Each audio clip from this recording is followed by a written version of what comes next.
कालच आलता फोन मम्मीचा की तू आला नाही होळीसाठी की मला पुरणपोळीपेक्षा त्यातलं ते आमटी भात खूप जास्त आवडतो. तर मग मी सतत सणवार असेल तर मला नक्की फोन करून विचारते की बाबा तुला भात आमटी जास्त आवडते, तू येत जा सणावाराला येत जा. पण बऱ्याच गोष्टी त्यामुळे नाही जात आहेत सारखं घरी, येतो पण. नमस्कार, माझं नाव मीनाक्षी जावळे. रोखोक चर्चामध्ये आपलं सगळ्यांचं स्वागत आहे. आज आपण सदाशिवपेठ नागनाथ पार ह्या एरियामध्ये इथे आलेलो आहे आणि या ठिकाणी आपण पाहू शकता माझ्या मागे एक चहाची टपरी आहे, जिथे काही विद्यार्थी चहा पिताना दिसत आहेत आणि हे स्पर्धा परीक्षांचे विद्यार्थी आहेत. तर आपण या विद्यार्थ्यांशी चर्चा करणार आहोत. चला, नमस्कार. काय नाव आपलं? माझं नाव अनिकेत कर्वे. अनिकेत, कुठून येत आपण? मी मूळचा नांदेडचा आहे. अच्छा, नांदेड मधून तुम्ही या ठिकाणी पुण्यात काय करताय? मी पुण्यामध्ये मुळात स्पर्धा परीक्षेची तयारी करायला आलोय आणि गेली 3 वर्ष झालं मी तयारी करतोय. कोणत्या परीक्षांची तयारी करता? मी एमपीएससी अंतर्गत येणाऱ्या गट ब आणि गट क या परीक्षेची तयारी करतो. मला सांगा, इथे नांदेड वरून पुण्यामध्ये येणारा तुमचा जो आलात तिथून पासूनचा काही प्रवास, तुम्ही इथे कसे राहता, तुमचा किती खर्च येतो, या गोष्टी आम्हाला जाणून घ्यायला आवडेल. एकंदरीत पाहता इथं राहायचं म्हणजे राहायला रूम आणि खायचं म्हणलं तर मेस आणि लायब्ररी, पैसे कुठं खर्च होतात. आणि सकाळचा नाश्ता आणि जर कधी काय वाटलं तर चहा आणि सकाळ संध्याकाळ. आणि रविवारी संध्याकाळी मेस ऑफच असते सर्वांची, मग रविवारी संध्याकाळी बाहेर जेवण, असं आहे अशा प्रकारे. आणि एकंदरीत पाहता आताची महागाई पाहता 10,000 खर्च कोणाला पण येतोच. एकंदर 10,000च्या आसपास खर्च येतो. विद्यार्थ्यावर डिपेंड आहे किती एक्सटेंड करायचं आणि किती कमी करायचं, पण अप्रॉक्स 8,000 प्लस तर होतोच कसा पण. मग हा 8 ते 10,000 कमीत कमी वाला जो खर्च आहे तो कसा मॅनेज करता तुम्ही? माझी काय परिस्थिती अशी बेताचीच आहे. आई वडील शेतकरी आहेत आणि भाऊ जॉब करतो, मोठा भाऊ जॉब करून पैसे पाठवतात. आणि असं काय म्हणजे घरून पैसे येतात, त्यामुळे मला कुठं काय जॉब करायची गरज नाही. पण बहुतांशी मुले माझे मित्र वगैरे आहेत, लायब्ररीत काम करतात किंवा क्लासवर काम करतात, तिथून भागवतात. माझ्या मित्राचे सांगायचं मला घरूनच पैसे येतात, त्यामुळे काय नाही, घरचे देतात तेवढं काय.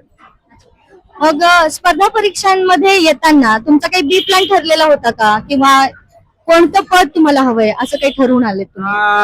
हे बघा, म्हणजे एकंदरीत असं असते, सर्वजण युपीएससी तयारी करत आला त्यातलं टॉपच IAS व्हावा म्हणूनच येतो. आणि एमपीएससी तयारी करत आला तर टॉप मोस्ट डेप्युटी कलेक्टर नाही तर DYSP व्हावा म्हणूनच येतो. पण वास्तविकता अशी आहे, अभ्यास केल्यानंतर इथं असं समजते की यार एकंदरीत टॉपची पोस्ट काही नाही, जे मिळेल ते हाताला घेतलं पाहिजे, ते आहे वास्तव. याच्यातलं मुळातलं वास्तव हेच आहे. आणि तुम्ही अशी कितीतरी मुलं बघू शकता, तुम्ही 4, 5, 6, 7, 8 मेन्स दिले आहेत, शेवटी तलाठी, ग्रामसेवक म्हणा, क्लर्क म्हणा, कॉन्स्टेबल म्हणा, एखाद्या घटकाच्या पोस्टवर समाधानी होऊन बाहेर पडतात. का? त्यांना वास्तव कळालेलं असतं. तुम्ही कोणत्या पदासाठी या ठिकाणी टार्गेट केलेलं आहे? मी कंबाईन गट ब आणि गट क मधील कोणतेही पद. मग आता नुकत्याच पूर्व परीक्षा पार पडलेल्या होत्या आणि राज्यसेवेचा देखील पूर्व परीक्षेचा निकाल आलेला आहे. तर मग मुख्य परीक्षेची तयारी सुरू आहे का? हो, माझी मुख्य परीक्षेची तयारी सुरू आहे. मला कंबाईन पूर्व परीक्षेला चांगले गुण आहेत की होऊन जाईल पूर्व परीक्षा. अच्छा, शुभेच्छा खरं तुम्हाला. पण बाकी मला तुमच्याकडून जाणून घ्यायला आवडेल की इतर विद्यार्थ्यांची लायब्ररीमध्ये सध्या कशी कंडिशन असते, म्हणजे जेव्हा परीक्षा येते किंवा ऍड येते तेव्हाच विद्यार्थी येतात, असा सीझनल अभ्यास करणारे देखील विद्यार्थी या ठिकाणी दिसून येतात. तर तुम्ही काय सांगाल त्याबद्दल? एकंदरीत काही अंशी बरोबर आहे तुमचं. काही मुलं असतात की नॉन सिरियस मुलं आपण म्हणू शकतो, की ज्यांना गांभीर्य नसते या गोष्टीचं, ते मुलं असतात. पण काही वेळानंतर त्यांना पण कळते की असं केलं तर होत नाही, फुल टाइमच जॉब आहे. हा जॉब म्हणण्यापेक्षा आतापासूनच फुल टाइम केलं पाहिजे, तरच यश मिळते. बरं, अभ्यासाव्यतिरिक्त तुम्ही राहताय ज्या ठिकाणी, तिथले सगळे खर्च मॅनेज करण्याव्यतिरिक्त आणखीन काय अडचणी तुम्हाला येतात या ठिकाणी? अडचणी म्हणलं तर एकंदरीत आर्थिक अडचण असतेच बऱ्यापैकी. आणि मुख्यतः वैयक्तिक अडचण सांगायला गेलं तर सामाजिक प्रेशर असते, घरचे असते, समाज असते, एवढं वर्ष करायला काय झालं नाही, काय करते काय नाही, लोकांची टोमणे ऐकावं लागतं. आणि जागा कमी. एकंदरीत तुम्ही जर बघायला गेलात, आता एखाद्या कास्टला 4-5 जागा असतात, म्हणजे ऑल महाराष्ट्रात त्या जातीचे 4 ते 5 मुलंच सिलेक्ट होणार आहेत. म्हणजे भयान वास्तव आहे, लोकांना कळत नाही. लोकांना फक्त एवढंच वाटते की काय करायला काय नाही, पिक्चर बघत असेल, काय नाही, पोरीसोबत फिरत असेल, हे लोकांची धारणा झाली. पण त्यांना हे कळत नाही की 4-5 जागे असतात कसं होते. आज पूर्व परीक्षा पास करायचं म्हणलं तर एका जागेसाठी 10 पोरं घेतात. म्हणजे टोटल एखाद्या कास्टला जर पूर्व परीक्षेत 5 जागा असले तेवढेच असतात, किंवा 10 जागा धरा, 10 जागा जर असले तर टोटल फॉर्म येतात 4 ते 5 लाख. पूर्व परीक्षेत 10 जागा जर असले तर 100 पोरच मुख्य परीक्षा देणार आहेत. 100 पोरं मुख्य देणार आहेत, त्याच्यामधून 10 जण फक्त अंतिम यादीत येणार आहेत. तर हे असं होते, मग पोरांना माइंड प्रेशर येतं, काही वाटतं, मग लोकांना हे कळत नाही. आता कळत नाही, बोलायला बोलतात, पण त्यांचा मुलगा, त्यांची मुलगी, त्यांचा भाऊ, त्यांचा भाचा जेव्हा तयारी करायला येतो तेव्हा कळते की त्यांना अरे यार हे वास्तव वेगळंच आहे. आणि त्याच्यामुळे मला वाटतं की समाजातल्या लोकांना सांगायचं आहे, तुम्ही नाव ठेवू नका, ते करणारेच करू द्या, त्यांच्या एफर्टची कदर करा, बस एवढंच म्हणतो. खूप छान. खरं तर तुम्ही एकंदरीतच वास्तव सांगत आहात या स्पर्धा परीक्षांच्या क्षेत्रातलं. पण मग कशा पद्धतीनं विद्यार्थ्यांची या ठिकाणी भरणा होतोय किंवा विद्यार्थी या ठिकाणी येत आहेत, तर त्या विद्यार्थ्यांची इथे येण्याची जी ओढ आहे किंवा हा अभ्यास करण्याची जी पद्धत आहे, त्यामध्ये तुम्ही काही सुचवू शकता का? हा, आता तुमचा पहिला प्रश्न होता की विद्यार्थी का येतात का नाही. त्यात 2 फॅक्टर आहेत. एक असतो की एक कोटा असतो विद्यार्थ्याचा की त्यांचं पहिलंच ठरलेलं असतं की आपल्याला काही नाही, हेच करायचं आहे, आणि ते तयारी पण तसं करतात. 12वी पासून म्हणा, 12वी झाल्यानंतर आर्ट घेणार, BA करणार, काहीतरी करणार, की त्यांचं ठरलेलं असतं. ते सिरियस कॅटेगरीतली पोरं. आणि काही 50% कॅटेगरी अशी आहे याच्यात रील बाजी बघून येणारे, रील बाजी बघून वर्दी बघून येणारे, म्हणजे काहीतरी स्टार्डम बघून येणारे, पर्क्स बघून येणारे, आणि त्यांचा निभाव कुठेच लागत नाही, ते जातात खाली हात, आणि त्याच्यामुळे समाज ह्या सर्वांना नाव ठेवतो. मला एक आणखीन विचारायचं आहे की आता आज पाहतोय आपण, आता किती वाजलेत, जवळजवळ आता 6 वाजायला 10 मिनिटं बाकी किंवा 5 मिनिटं बाकी. म्हणजे आता ह्या वेळी सगळे चहासाठी इथे आलेले, पण आजचा दिवस पाहिला तर तसा होळीचा दिवस आहे. पण मग तुम्ही सगळे मला इथे या ठिकाणी जमलेले दिसताय, चहाच्या ठिकाणी अभ्यास करून दमून आलेले. तर मग तुम्हाला सगळ्यांना असं वाटत नाही का की होळीचा सण आपल्यासाठी देखील असावा आणि आपणही होळीला गावाकडे जावं? काय सांगाल त्याबद्दल? तुमचं बरोबर आहे हा प्रश्न. तर ह्या प्रोसेस मध्ये माणूस इतका सॉलिटरी होतो. हो, या प्रोसेस मध्ये माणूस इतका हे होतो, स्वतःमध्ये गुरफटून जातो. त्यांना काय दसरा दिवस दिसत नाही की दिवाळी दिसत नाही, फक्त एकच वाटतं की ज्या दिवशी सिलेक्शन होईल तोच दसरा आणि तोच दिवाळी. असं सांगायचं. किती वर्ष झाले तुम्ही घरी गेलेले नाहीयेत कुठल्या सणाला? मी आता जवळपास 1 वर्ष झालंय. तुम्हाला वाईट वाटतं का की म्हणजे हा सण किंवा कुठलाही सण पण असं मिस केल्यानंतर किंवा इतरांकडे बघितलं की ते सगळे साजरे करतात, मग आपण करू शकत नाही, मग त्यावेळी टेम्पो कसा सांभाळता तुम्ही? हा, वाईट तर वाटते. स्टेटस वगैरे बघतो, गावाकडचे लोकांचे सगळं काही बघतो, वाईट वाटते. पण मनाला एकच धीर द्यावं लागते की यार ठीक आहे, 1 वर्ष, एवढी दिवाळी, एवढा दसरा, एवढी रंगपंचमी, एवढा पाडवा काढलीच आहे. जर सिलेक्शन झालं तर नंतर आपली मजाच मजा आहे, मग सगळ्यासोबत राहायचं आहे, हे मनाला सांगून धीर देतो, बस दुसरं काहीच नाही. आणि जेव्हा पिअर प्रेशर येतं किंवा सामाजिक प्रेशरही येतं, त्यावेळेस तुमचा टेम्पो कसा सांभाळता तुम्ही? प्रेशर येतं, मग कसं आहेत गड्या म्हणणारे आहेत, एक पॉझिटिव्ह इंटेंट नाही घेतो, हा गड्या अपेक्षेचं ओझ आहे, परफॉर्मन्स प्रेशर आहे, असं बी घेतो, असं घेऊनच चालतो. जर प्रेशर घ्यायला गेलं तर खूप प्रेशर आहे, विचारच करू नका, पॉझिटिव्ह घेऊन चालतो बस. आता तुमची परीक्षा, येऊ घातलेली परीक्षा किती दिवसांवर आहे? आता एक 60 दिवसावर आहे. बरं, म्हणजे 60 दिवस आता तुम्हाला पूर्ण तयारी येणाऱ्या परीक्षेसाठी करायची आहे. बरं, काय सांगाल तुम्ही स्पर्धा परीक्षा करणाऱ्या विद्यार्थ्यांना एक शेवटचा संदेश? काही नाही, फक्त एवढंच सांगाल, स्पर्धा परीक्षा किंवा MPSC म्हणजे आपलं एकतर्फी प्रेमच समजा, तिकडून तर काही भेटत नाही आपलंच. फक्त एवढंच सांगू इच्छितो, कभी सर्व म्हणजे ऍस्पिरंट मित्रासाठी आणि मैत्रिणीसाठी एकतर्फी प्रेम समजा, आणि सांगतो की कभी तो मुकम्मल होगी अपनी भी दास्तां, की कभी तो मुकम्मल होगी अपनी भी दास्तां, जरूरी नहीं कि हर इश्क अधूरा रह जाए. नमस्कार, नाव काय आपलं? मॅम मी सुमित. सुमित, कुठून आहात आपण? मी छत्रपती संभाजीनगर. छत्रपती संभाजीनगर वरून तुम्ही पुण्यामध्ये काय करताय? मॅडम मी स्पर्धा परीक्षेचा अभ्यास करतो. स्पर्धा परीक्षांमध्ये कोणत्या परीक्षांची साधारणपणे? आता कंबाईन ग्रुप बी आणि ग्रुप सीची. अच्छा, ग्रुप बी आणि सी ची तयारी तुम्ही पुण्यात राहून करताय. तर कुठे राहता तुम्ही पुण्यामध्ये, किंवा तुमचे कसे म्हणजे इथं राहत असाल तर कसं काय आहे? मी आता PGला राहतो, टिळक रोडला. अच्छा, टिळक रोड PGला. किती साधारणपणे तिथं राहण्यासाठी किती खर्च येतो तुम्हाला? साधारणतः 3000 रुपये राहण्याचा खर्च. आणि एकंदरीत महिन्याचा खर्च किती येतो तुम्हाला? 7 ते 8 हजार रुपये लागतात. काटकसरीने 7 ते 8 हजार रुपये लागतात. काटकसरीने 7 ते 8 हजार रुपये लागतात. मग ह्याच्यामध्ये तुम्ही सगळे स्पर्धा परीक्षा करताना म्हणजे जिथे राहताय ते सांगितलं की क्लासेस किंवा पुस्तकं हे सगळंच सांगितलं? सगळं आमच्या मेसच्या जेवणासहित आणि लायब्ररी सहित पूर्ण खर्च. तसं जास्त लागतो, पण आम्ही काटकसरीने तेवढ्यापर्यंत करतो. बरं, हे काटकसर म्हणतायत तुम्ही, म्हणजे कशामध्ये काटकसर करतायत नक्की तुम्ही? सगळीच राहण्याची व्यवस्था असेल, खाण्याचा टिफिन असेल किंवा लायब्ररी असेल, बाकीचा इतर खर्च असेल रोजचा, नाश्ता झालं, चहा झालं, हे सगळ्या गोष्टीमध्ये काटकसर करू. इथे राहतायत तर रूम रेंटने घेतलेली आहे तर कसं कसं आहे मला सांगा. हॉस्टेलला राहतो मॅडम. अच्छा, हॉस्टेलला राहता. एका रूममध्ये किती मुलं आहेत तुम्ही? 6 मुलं एका रूममध्ये, असे 3 रूमचं हॉस्टेल आहे. 18 मुलं, एकावरती एक खाली आणि अच्छा, एक double वरती bed. डबल बेडचा, बरं. त्यामुळे कमी रेंटमध्ये पडतं ते. मग रेंट कमीचा विचार करता तुम्हाला त्या ठिकाणी जी सुव्यवस्था किंवा त्या ठिकाणची स्वच्छता आणि ह्या सगळ्या गोष्टी पायाभूत सुविधा ह्या मिळतात का? तो विचार डोक्यात नाही आहे, ते कमी पैशामध्ये त्याचा विचार करत नाही. आम्ही फक्त हेच करतो की अभ्यास झाला पाहिजे, पोस्ट निघाले पाहिजे आणि इथून गेलं पाहिजे, हाच विचार असतो. तुमचं रुटीन कसं असतं एकंदरीतच? म्हणजे आता तुम्ही स्पर्धा परीक्षांची तयारी सीझनल करताय ॲड आल्यानंतर की पहिल्यापासून करताय शेवटपर्यंत? नाही, पद्धतीने स्पर्धा परीक्षेचा अभ्यास मॅडम रेग्युलर करावा लागतो. कारण एक परीक्षा जरी समजा तुम्ही फेल जरी झाली तरी तो निरंतर चालणारा प्रवास आहे. त्यामुळे तुम्हाला ते कंटिन्यू अभ्यासामध्ये सातत्य ठेवावंच लागतं. तो केलं तरच तुम्हाला सक्सेस मिळतं, नाहीतर नाही मिळत. स्पर्धा परीक्षा करताना या विद्यार्थ्यांना त्यांचा अभ्यासाव्यतिरिक्त इतर गोष्टींनाही खूप मॅनेज करावं लागतं, जसं की त्यांचं सामाजिक येणारं जे प्रेशर आहे, कुटुंबाकडून येणारं जे अडचणी आहेत किंवा स्वतःचं पण काही घेतलेलं प्रेशर आहे. मग त्यावेळी अभ्यास करताना हा टेम्पो कसा सांभाळता तुम्ही? त्याचं प्रेशर तर असतं, पण सुरुवातीला 2-3 वर्ष ठीक आहे, पण साधारणतः नंतर 3-4 वर्ष झाले की मग सगळी बोलायला लागतात.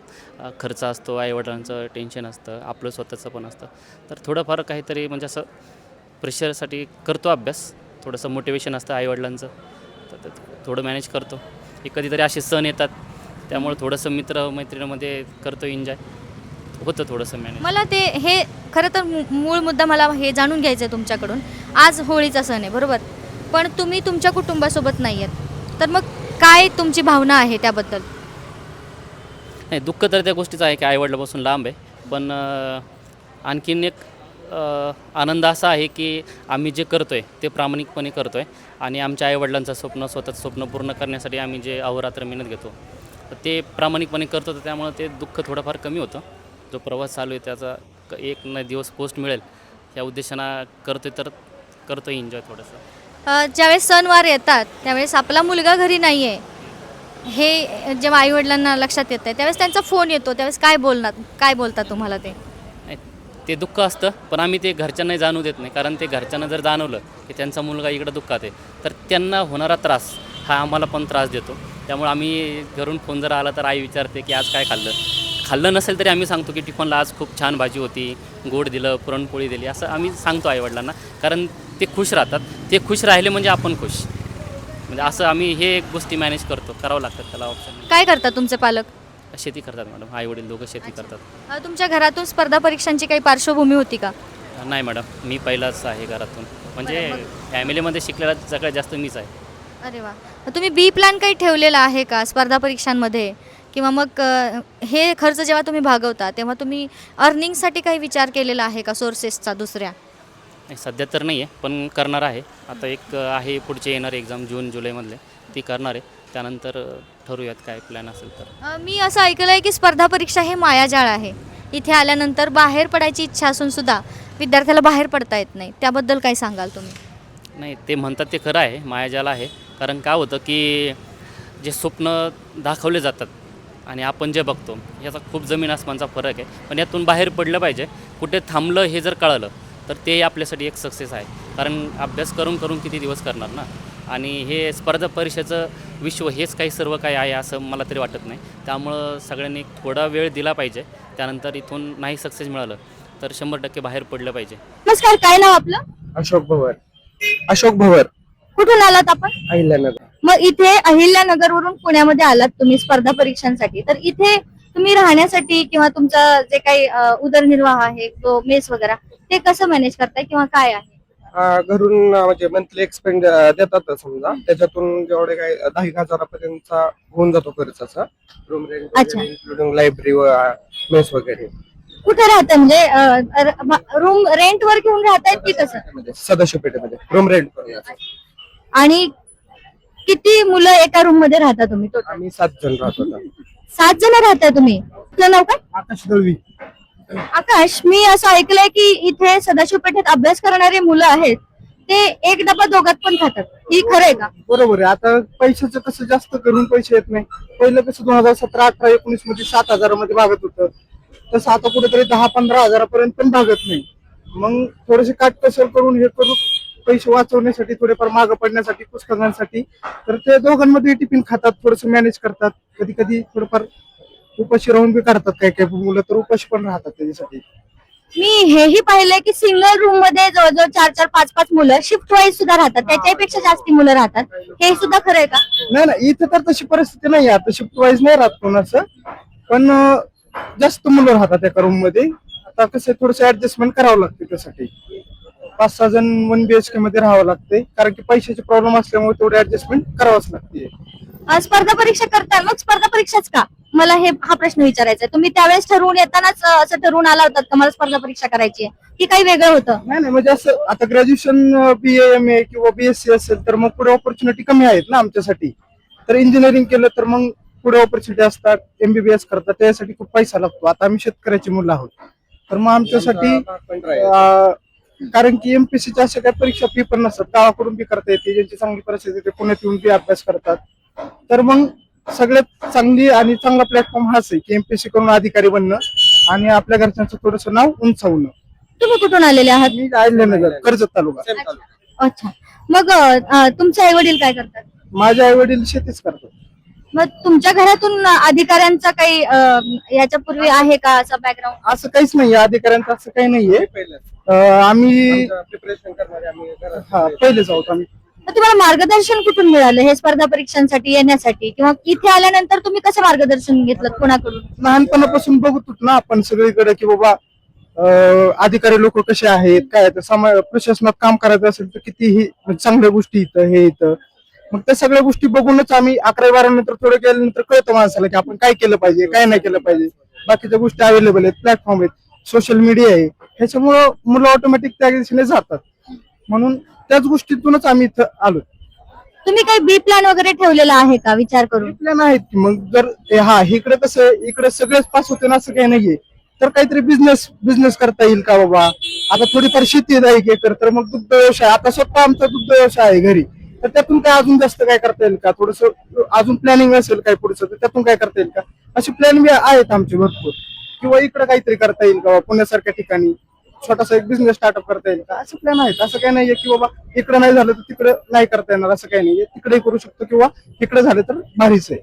साधारण मला एक जाणून घ्यायला आवडेल तुमच्याकडून की स्पर्धा परीक्षा द्यायला इथे आल्यानंतर किती वर्ष विद्यार्थ्यांनी अभ्यास करावा आणि त्याच्यानंतर काय विचार करावा, किंवा याच्यातच राहावं की पुढे काय विचार करावा स्वतःचा? सरासरी म्हणजे कसं एक कम्प्लीट 1 वर्षभर जर तुम्ही क्लासेस वगैरे केले तर तुम्हाला बऱ्यापैकी डायरेक्शन भेटून जातं, सिलेबस वगैरे कव्हर झाला. त्यानंतर सरासरी एक 3-4 अटेम्प्ट मध्ये 2-3 अटेम्प्ट नंतर पुन्हा मग त्याचा विचार करावा दुसरा प्लॅन बीचा वगैरे असं सर. मी पाहते तुम्ही आज होळी आहे, धुलीवंदन आहे आणि तुम्ही होळी खेळून आलेले आहेत, पण मग काय गावाकडची होळी मिस करत नाहीत का तुम्ही? करतात ना, आता पण एक्झाम मुळे आम्हाला पण कसं आता गावी वगैरे जाता येत नाही असं. तर हे मित्र म्हणजे आपल्या सेम फॅमिली टाईप झालेले आहेत, प्रिपरेशन करणारे वेगवेगळ्या ठिकाणाहून मुलं आलेले आहेत. We feel like home here असं. कशी वाटते पुण्यातली होळी खेळताना तुम्हाला? आणि ती जाणीव नक्कीच म्हणजे ती कमतरता नक्कीच असणार आहे तुमच्या आयुष्यामध्ये, प्रत्येकाच्याच आयुष्यामध्ये, की घर पण कुठेतरी हरवतोय आपण. पण मग काय सांगाल की ह्या स्पर्धा परीक्षांच्या मागे आपण कुठेतरी आपलेपणा, आपलं घरपण, ह्या सगळ्या गोष्टी मागे पडतायत का? हो बरोबर आहे, कारण की आता घर म्हटलं की शेवटी एक जिव्हाळा असतो, प्रेम असतं, तर त्यातून थोडस दूर आल्यासारखं भासतं थोडस. आईच्या हातची पुरणपोळी मिस करतात का? 100% खूप जास्त आहे. आईच्या हातची पुरणपोळी खूप मिस करतात. आणि घरी जेव्हा पुरणपोळी बनते तेव्हा आईचाही तुम्हाला फोन येतच असेल ना की बनवले पण तुझी आठवण येते, काय तो आठवणीत एखादा किस्सा सांगा.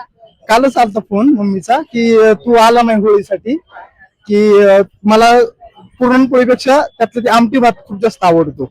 तर मग मी सतत सणवार असेल तर मला नक्की फोन करून विचारते की बाबा तुला भात आमटी जास्त आवडते, तू येत जा सणावाराला येत जा. पण बऱ्याच गोष्टी त्यामुळे नाही जात आहेत सारखं घरी, येतो पण. स्पर्धा परीक्षांमधलं मला वास्तव जाणून घ्यायला आवडेल तुमच्याकडून, शेवटचा एक संदेश म्हणून विद्यार्थ्यांना. आपलं नाव काय? रमेश नाईक. रमेश, स्पर्धा परीक्षांचं मला वास्तव तुमच्याकडून जाणून घ्यायला आवडेल की तुम्ही पण या ठिकाणी अभ्यास करायला आलेले असाल, काही वेळ दिलेला असेल स्वतःसाठी. तर काय आहे वास्तव या स्पर्धा परीक्षांमधलं आणि विद्यार्थ्यांनी कशा पद्धतीने ह्या गोष्टी टॅकल केल्या पाहिजेत? वास्तव हेच आहे की तुम्ही सुरुवातीला योग्य दिशेने अभ्यास केला पाहिजे. सुरुवातीला येऊन कोणीतरी तुम्हाला मार्गदर्शन करणं गरजेचं आहे किंवा एक आता इथं आपण बघतो पुण्यात क्लासेस अवेलेबल झालेत. पहिलं सुरुवातीला महाग होतं, पण आता क्लासेस एवढं स्वस्त झालेत.